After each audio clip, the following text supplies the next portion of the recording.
These 5 people are supposedly Republicans. I gotta go. Goodbye. See you later. There is no talking when they're going to vote against your rights.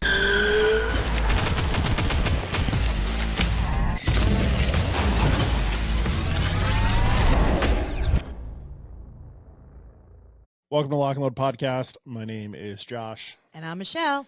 And we talk to you about Connecticut 2A issues. HB 7042 update. That's what you guys are here for. And we're going to talk about it. Wednesday, it passed out of the House with a ginormous amendment to the bill. Made it a whole new bill. Made it a whole new bill. Like we said it was going to go and happen. Yep.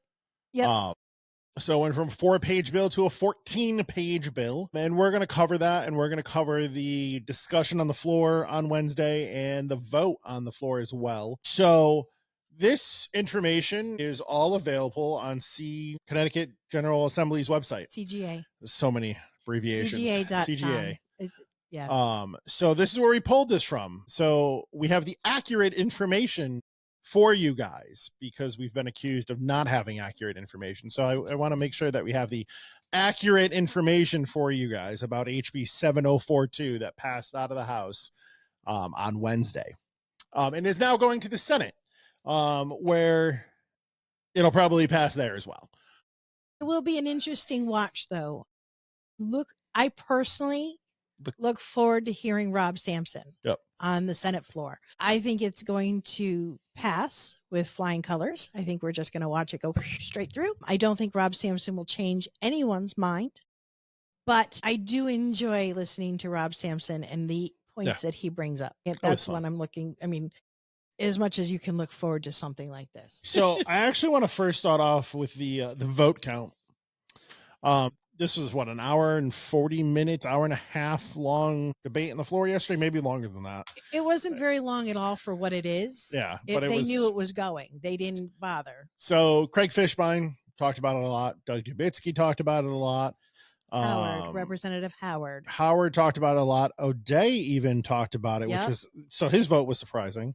And there was another one it was brief. Yeah, it was brief. Can't remember who he was. And Staffstrom talked about it forever because this is his bill. I gotta say, Staffstrom, my personal opinion, I'm gonna put it right out there. Cocky son of a bitch. Oh my God, the way he would answer when he was asked questions, he is just a condescending fool. Now we know a lot of condescending people. He takes one of the cakes. Let me tell you, he's owned it. Just putting that out there. You're not wrong because he knows he can pass what he wants. Well, that's his heel. That's the best thing. I'm sure him and Tong fucking text each other all the time. And they're like, hey, how do you want to infringe on rights today in Connecticut? Yep. Okay. But don't worry about Eversource prices. We don't talk about that anymore. We're not infringing on rights. Didn't you not listen to him? Obviously we're not. This is not a gun bill. No, this is just making everybody in line with the rest of the industries in the USA. Yeah, well, and the 9 states you would think it would be, which is he knew that. That's what was amazing. It was the way he said that in that press conference. That came out of the testimony because they asked one of the anti-gunners, have any other states passed anything like this? Yeah. And she answered, yes, 9 states. Now, I'm going to be totally honest because I don't want to give any misinformation out there. I have not looked into those 9 states and what exactly their bills say, but I'm pretty sure they're not quite as bad as this. Oh. That's just my guess. I'm going to do that homework. So, with the vote count here, let me pull this up here. I know you had it too. There was a total of 146 eligible people to vote, and there were some just no votes in general. 5 no votes. Yep. 5 people didn't vote. So this passed 100 to 46, which is about the floor numbers we have. Now, I'm going to skip over I'm going to go back to them. No, because there's some interesting crossovers. There are. So some Democrats here who typically are anti-2A, not all the time. So we had Barry, Boyd, that's a long name that starts with a D, Wood, all in one more. I'm going to save the surprise here. So stay tuned. And then some Republicans jumped the line and voted yes on this. Not the ones that were, at least one that I thought was expected. And I'm not talking about Craig Fishbein. I knew Craig Fishbein was going to vote no on this bill, but he voted it out of committee, and that sits wrong with me. So did Rep. O'Day. That's the surprise here. So O'Day is actually not rated pro 2A, and he voted no on this bill. So give credit where it's due. Yes. Anna Slovak voted yes. Carney, Corpus, Mara, and Delinky. So I murdered some of these names, guys. All Republicans who voted yes out of this bill. Now, we have a surprise here, and I definitely wanted to take a moment on this and talk about Chris Poulos out of the 81st District, who I've talked about before, who I'm aware that Chris does either get some of these clips or maybe does watch. I don't know if Chris watches. I'll say thank you, Chris, for this one. Yeah, Chris voted no on this bill. And he's probably going to take a little flack in that in the personal Southington Democrat community. I don't think so. I do, because of things I've heard. But there's a reason why he voted no. Of course there is. So to recap, Chris, 81st District, won by one single vote the first time, then won by about 1,500 votes the second time. Yeah. And good job to Chris for that. He voted yes on HB 6667. I think we've all heard about that bill before if you're watching this channel. And then this session voted yes to advance the MAG increase capacity bill out of committee from a 15 to 14 vote. We've talked about that in a previous bill. Now that bill went to the floor, went back to Judiciary Committee, died. Yes. So don't get your hopes up. It jumped around and then they killed it. Yep. And then votes no yesterday. Now I watched the vote. I watched this entire transaction, we'll call. Me too.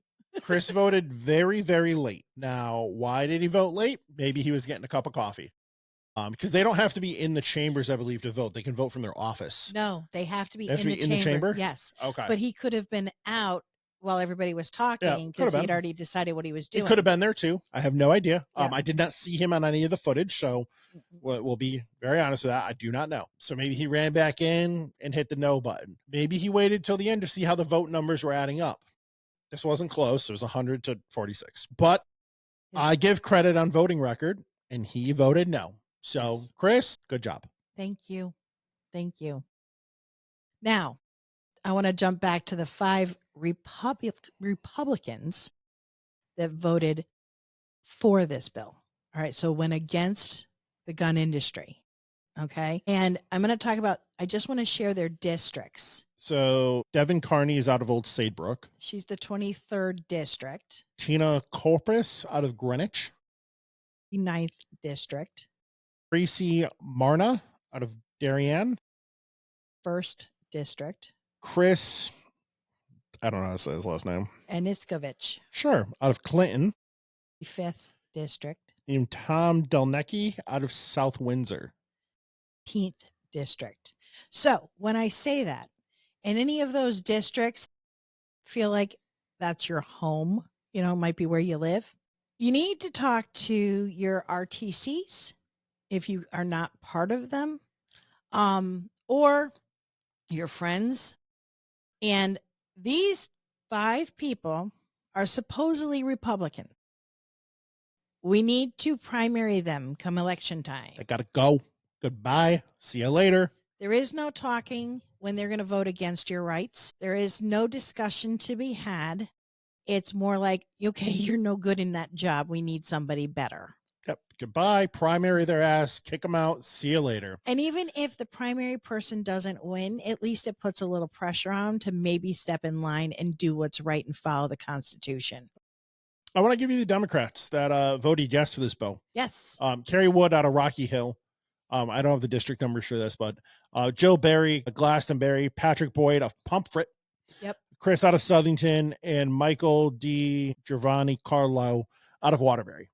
I will say Boyd, this isn't the first time that he's helped us, and actually looked at reason and voted that way. I know it sounds like an us and them thing, but it kind of is at this point in Connecticut, as bad as that sounds. But I know that he's not always voted against us. So that's a good thing. So that is the official tally sheet. Craig Fishbein voted no on the bill, and so did O'Day, along with all the other Republicans. So I will give credit when credit is due. There we go. That's that part. No, and I will say Craig Fishbein, Doug Dubitsky, and Representative Howard spent quite a bit of time. O'Day and the other one that talked, and I'm sorry I can't remember his name. They were brief. they had good points, but they were brief, but they were also back, they were down the line a bit. So probably between Fishbein, Dubitsky, and Howard, things were already discussed because it was discussed pretty thoroughly. And it was good to hear the perspectives up there, and have that.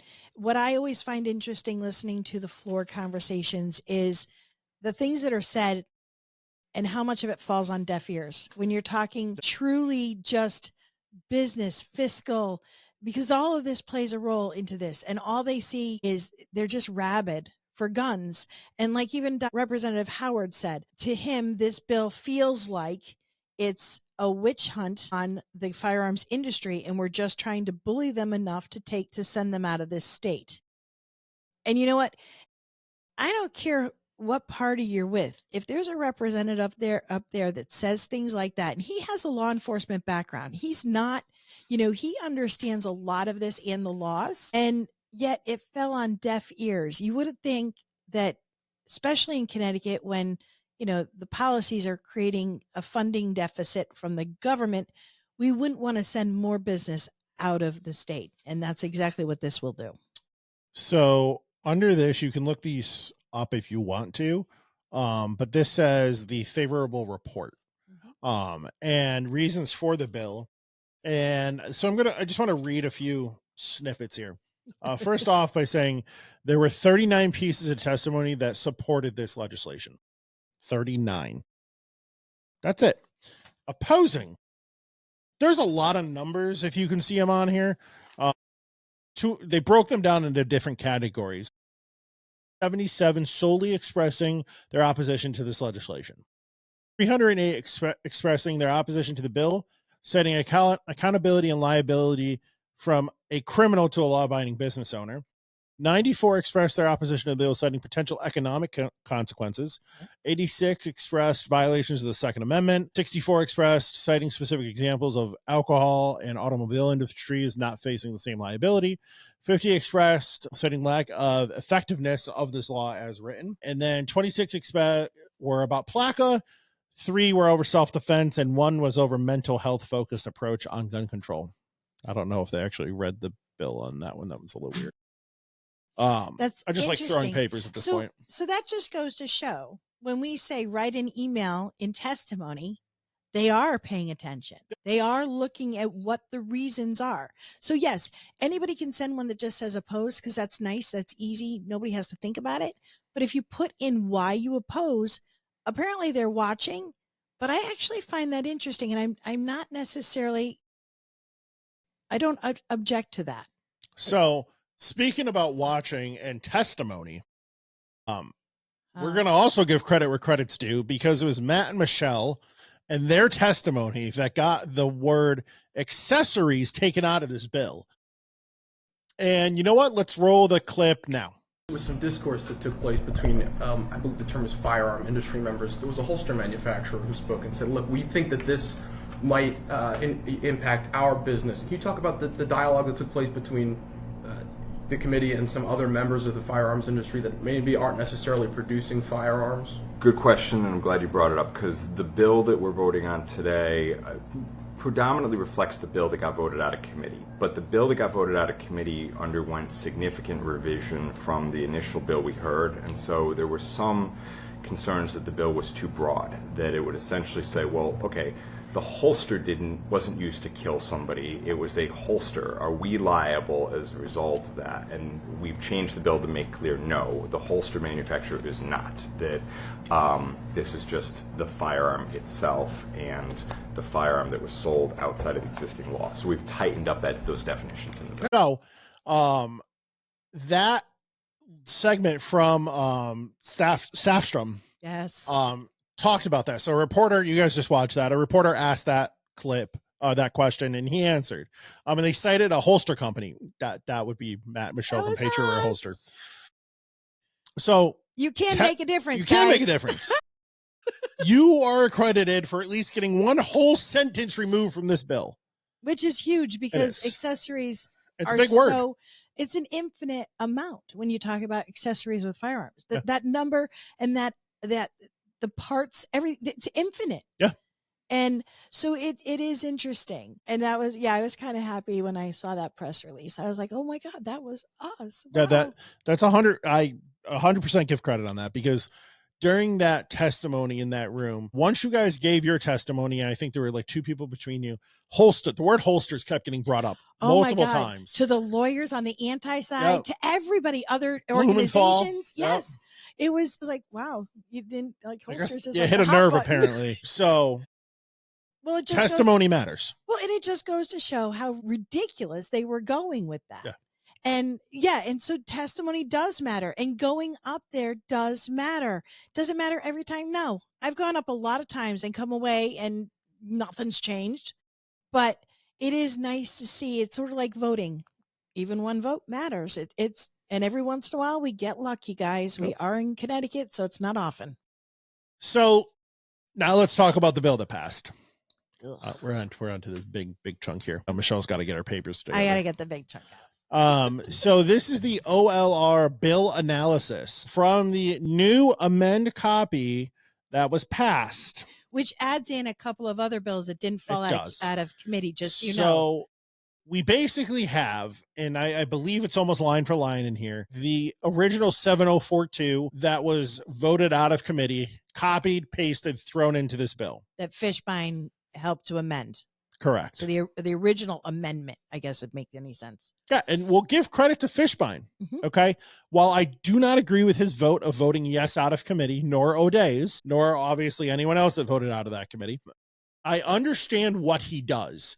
And I think that's fallen on deaf ears in a certain community, because people don't think I understand how bills work. Like, we're very well aware of how things work. We do a podcast on this. So I understand that he has to compromise as an elected official. I don't have to compromise, and I don't have to like what they do, because this is my opinion. Well, you have legislators doing legislative stuff, and that compromise comes with it. However, anyone in the 2A community or a 2A, any group of people, that kind of stuff, there should be no compromise. No, we don't have to like what he did. Okay. This is our podcast. You want to come on and disagree, shoot me a message. But in how we film this and put it out, this is our content. So I'm going to say what I want to say, and I'm going to post what I want to post. And podcasts on what we want to do podcasts on. Correct. And if you don't like it, don't watch it. It's plain and simple. But we do invite people on. But we invite real conversation also. Yep. Attacking, slandering, all that kind of stuff. That's not okay. You will be just ignored and deleted. We're done with this. I have had to delete a few comments on YouTube. But at the end of the day, we're not throwing down against an organization. We're not throwing maybe against CHEV, but Newtown, whatever the fuck their name is. But I'm not throwing down against any organization or anything. I'm giving my opinion, and guess what? My opinion doesn't have to agree with everyone. Well, no, and even with legislators, okay? So you don't agree with how the vote went down, which is cool.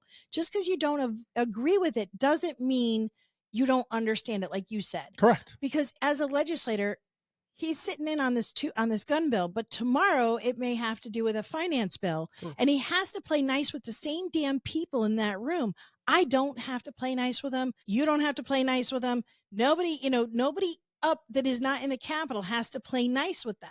Correct. But that is their job. For me personally, I'm in the industry, make my family's living is made with our business. We support the community, teach, we do all this kind of stuff. I live and breathe 2A. I don't have to compromise. I'm done. I have compromised. I've been doing this, guys, for 15 years or better.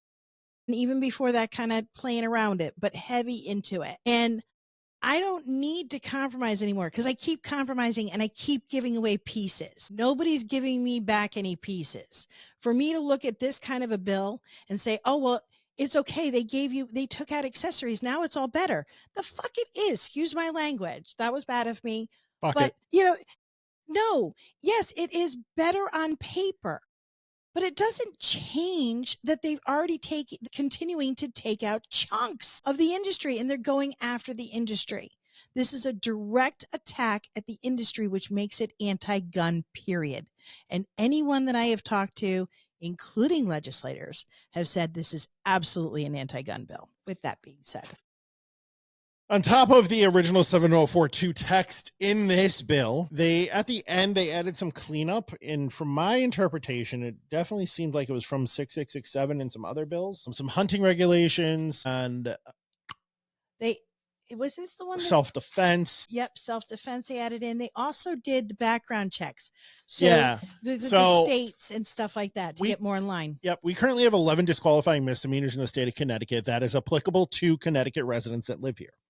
Now, maybe one thing I agree with the bill is if we have this standard, anyone moving into the state with a criminal record should be held to the same standard. And that was added in this bill. Now, I still hate the fucking bill, guys. Okay.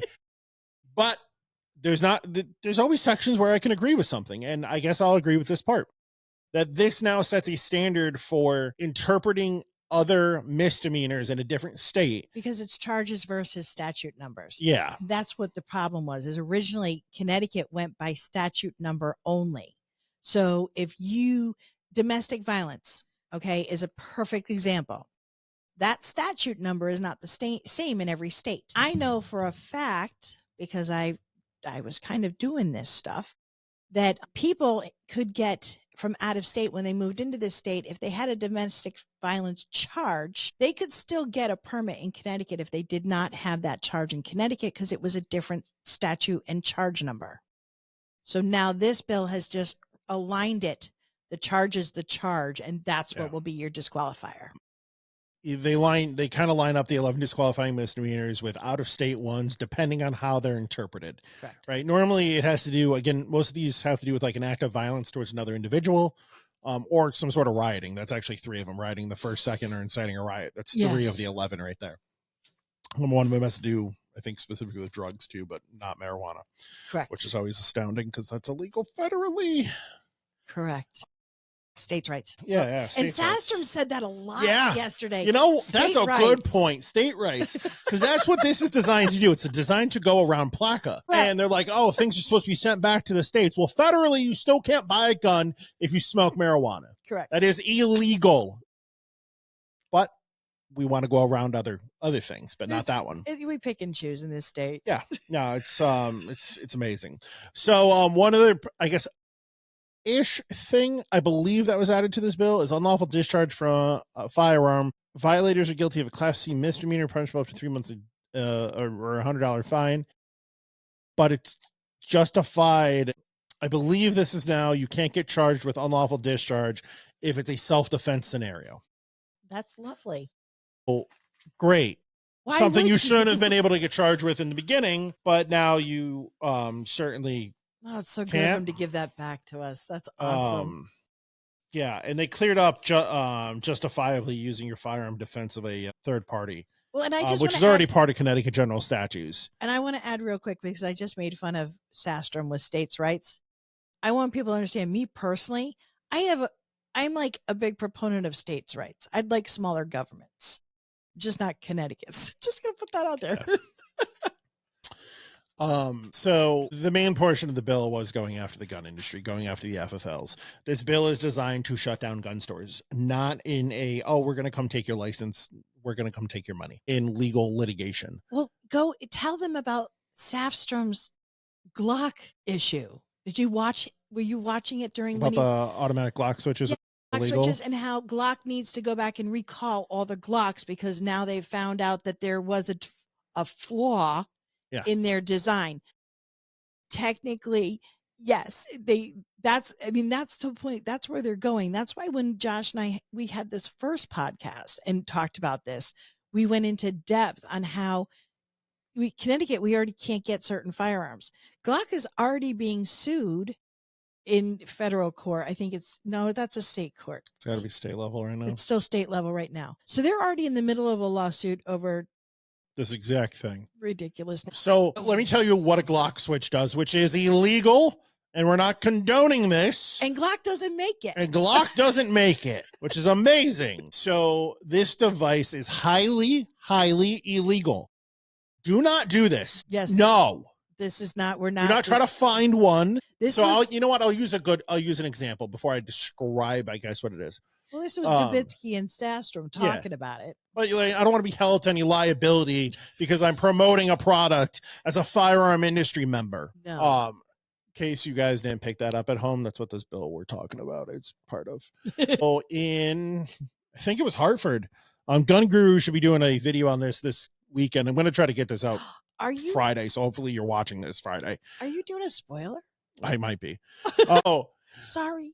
He just shared this to me this morning. That's why. A teenager. Oh, so that's was under arrested. 20. I think under 20 because 19, 20. Just my opinion here. I don't know the age on this one. Was arrested in Hartford for having 2 stolen Glocks. So I looked at the photo because they post a photo. It looks like a Glock 19 Gen 3 and a Glock 19X. And on the 19X, right in the back where the little plate is, there was this little device, and that is called a Glock switch. What that device does is it makes a semi-automatic handgun into a full automatic handgun. A machine gun is the proper terminology, which is illegal. Yeah. It's illegal, guys. Did you know that? Did you know that machine guns, unless they were made prior to 1984, 6, one of those numbers, is illegal? It's amazing. The Democrats in Hartford don't know this. We do, though. Well, no, they do. But now they want to, not just because they don't necessarily keep the criminal on that charge, because, we change charges around because they're going to do time anyway. So you might as well not use the gun charge, or they're not going to do time. Yeah, why do the gun charge? But they want to make sure that the, industry is now held liable for that action too. So what was going on with Sastrom and Dubitzky is Doug Dubitzky asked him that question, how would Glock be liable if that happened in Connecticut and somebody had one? And Sastrom's short answer, because it wasn't necessarily short, but it was like one of those where you sit there cross-eyed listening to him. His short answer was, well, yes, because Glock has to, if they know that there's a defect, which I love that the word defect, in their design that would allow a company to make something like this, then they should recall them, and then they should fix the defect and then replace it to everybody. Doug Dubitzky goes, you realize that across the world, there's like millions, tens of millions of Glocks out there, right? The ones that are on the Capitol Police, and the military, police, and then the civilians. And kind of Sastrom kind of looked at him, and then he said, well, okay, on a state level, you still have hundreds of thousands of Glocks out there, and you think they should all be recalled and Glock held liable? And Sastrom says, absolutely. So I don't know if you guys can see the photo here. I think you can. But this is from the Hartford Current, and this is the story we're talking about here. There are at least 5 high-capacity magazines, 1 drum, 4 sticks. Well, you need a drum. Yeah, obviously. One of them, though, is still in box with a label on it. So that's interesting. Maybe they can find out where he got it. Yeah, I'm going to bet New Hampshire, Vermont, or Maine.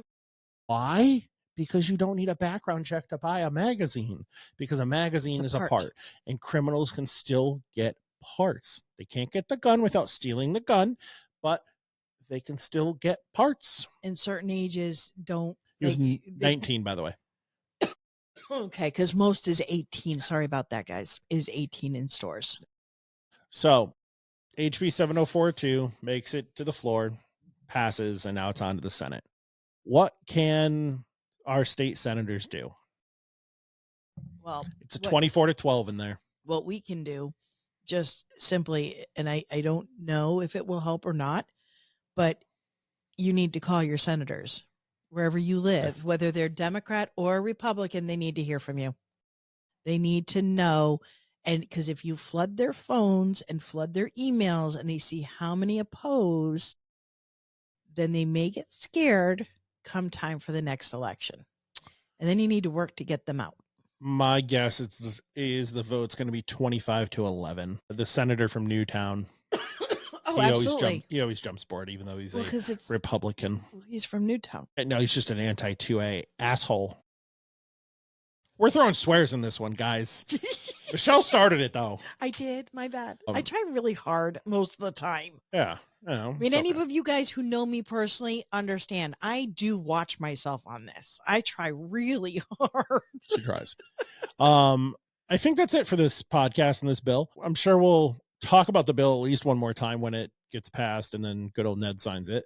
Because I'll be interested to see if it's a final. Yeah. And then how it affects us, because as an FFL owner, I actually understand how bills will affect me, my business, but some people don't think that. So follow us on our channels, our social media aspects. So YouTube, if you're watching this on YouTube, hit the little like button that's somewhere around here. I don't know where it is. Is it a like or is it a thumbs up? It's a thumbs up now. Sorry, it's a thumbs up. And the little bell that's it's somewhere over here too. I don't know where it is.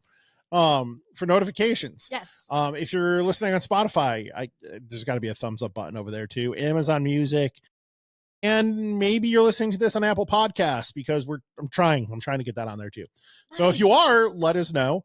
Or Facebook or Instagram, guys. Comment below if you guys have questions for us. Let us know. We can always do a podcast full of questions. That's always great. And if you know someone in the 2A industry that works or something, has some sort of effect on that, and they want to come on the podcast, send them a message, tag them below, let them know. I'm going to try to start getting a lot of guests on for June time. When the session starts to roll down, we'll get some politicians on.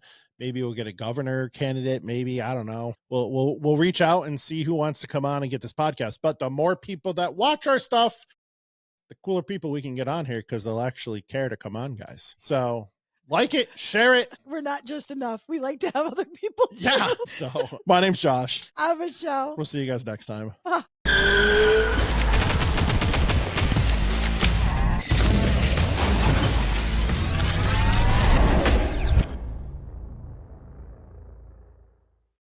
Lock and Load Podcast is sponsored by Lock and Load Firearms, Connecticut's #1 rated gun store and pistol permit class on Google. Come check us out, 1573 Meriden Waterbury Turnpike in Southington. Lock and Load Firearms.